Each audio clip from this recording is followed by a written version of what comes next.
What does it take to unschool? I have 3 common stumbling blocks that I've seen. Sometimes we hear parents say, I could never do what you do. They may be right. Even though we sometimes think usually to ourselves, yes, you could. You just have to make some adjustments, some sacrifices even. And you could do this too. That is, after all, what we did to make it work. Lots of shifts are often made. Shifts in how we manage our days, our finances, our relationships, all of it. Not all at once, though. Perhaps that's what looks so scary to onlookers. Maybe you're a little further along, and those first few steps, they took a while. They didn't happen overnight, in a week, or even in that first month. Before we dive into that, I'm Sue Patterson, and this is the Unschooling Mom to Mom podcast. I started unschooling my young kids back in the 90s when school just wasn't a good fit for us. And we liked what we created, the freedom, the flexibility, the connection. So we kept going. My own kids are 33, 31, and 28 now, all living typical young adult lives with degrees, businesses, families, and they really enjoyed their childhoods. So now that they've moved on, I've circled back to share what worked and what didn't from our own family and the hundreds of families I've come to know over the years. I have all sorts of ways to get this information to you in whatever way works best for you. Courses, community memberships, one-to-one coaching, books, guides, blog posts, and podcasts like these. I try to get in here weekly to give you an unschooling pep talk. So be sure to subscribe so you'll be notified when I post the new podcast. Okay, so what does it take to unschool? So let's think about what the starting place is like. It usually starts with being dissatisfied with the current option. Maybe your kids are in school and it's not working out. Maybe you started homeschooling in a traditional way and it's not how you envisioned it. So you've heard this word, unschooling, and you want to see if it's something you could do. Maybe you're discovering that all the trappings or shackles of school take a while to remove. If you're new, you may wish this could go a little more quickly, but there is no magic pill, no flip this switch and it will all make sense. It just doesn't work like that. You have years, decades maybe, of conditioning to undo. But it's not a race. There's no finish line. And learning to stop make comparisons or see a world as one competition after another, that's something that will come. So yes, we have to rethink how we look at learning. And we have to rethink some of our parenting choices too. It's probably not going to look anything like something from your own childhood. Well, there's a lot to unpack from a deschooling standpoint. I want to talk about these 3 stumbling blocks parents have to get past to successfully unschool. Well, it's going to take some courage. You have to be brave enough to say, I know millions of you are going that way, but I'm not going to.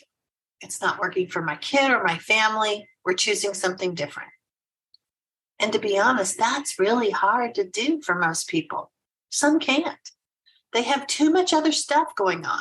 Emotional baggage they don't want to unpack. Life circumstances presenting conflicts that are really hard to work around. That doesn't mean I believe they're terrible parents. It's just an easier path, and some people choose to take it. So the next stumbling block is dropping the ego-based decisions. It takes being able to make changes without defensiveness or your own ego getting involved. That is hard. For years, I've talked about unschooling parents having to have a willingness to do the internal work, and this is a big part of it. Noticing our own people-pleasing traits or conditioned responses about being respected or what that should look like. That all loops back to the ego.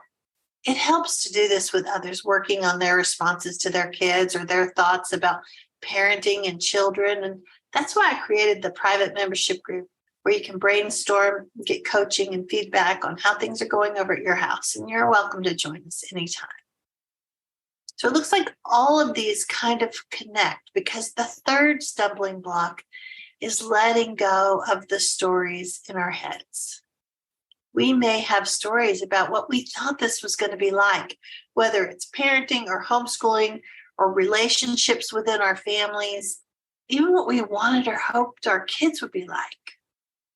These are completely different humans with different ideas in their heads for their own lives. We have to shift away from the story and move toward the reality of our lives and those kids standing in front of us. It's interesting that none of this has to do with academics and education, right? Truth is, that's the easy part.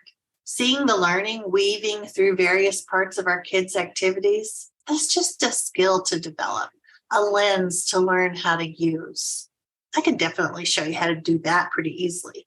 And it's one of those things where once you do it for a little bit, you can see how subjects happen without major orchestration on your part. These other things, they're harder to do. Some people do it, others don't. It explains why some people are happily unschooling and then it starts to fall apart. It's those beliefs and deeper concepts we carry with us that also need to be dismantled. This is why I believe all kids can unschool, but not all parents can. Some simply will choose not to. It's also why when you talk to people who are successfully unschooling, and maybe they're like me and they're already done, we'll tell you that the parents sometimes have a tougher path than the kids. But the advantage is that we get to level up and parent in a way that we can feel proud of.